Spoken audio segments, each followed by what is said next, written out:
All right, for number one, if we're going to use the equal values method, that means we need to make sure both equations are equal to the same value.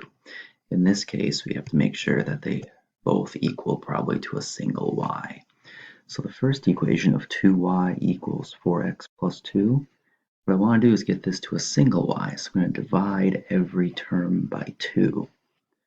So what that then is going to leave me with is y equals 2x plus 1. Now I can bring in my second equation.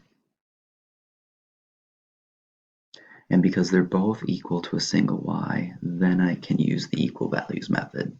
So I'm going to take 2x plus 1 and make it equal to negative 2x plus 6 and just start solving. So add 2 x's to both sides, subtract 1 from both sides, divide both sides by 4, and you get x is 5/4, which of course is half the answer.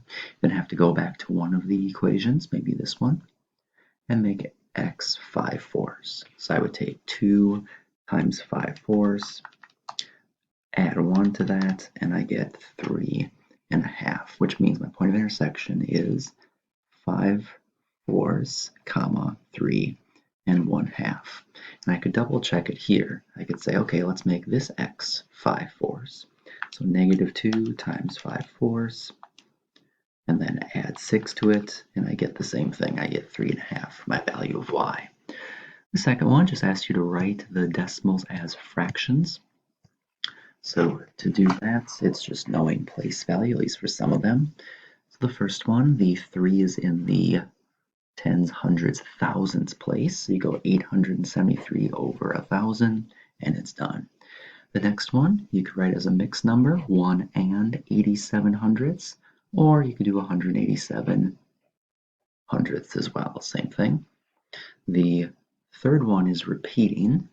So if it was just 0.3, it would be 3/10, but it's not, it's repeating. So because one number is repeating, that means you have 1 9 in the denominator, and you put that number in the numerator, which is the 3, so 3/9, or 1/3 would be your fraction.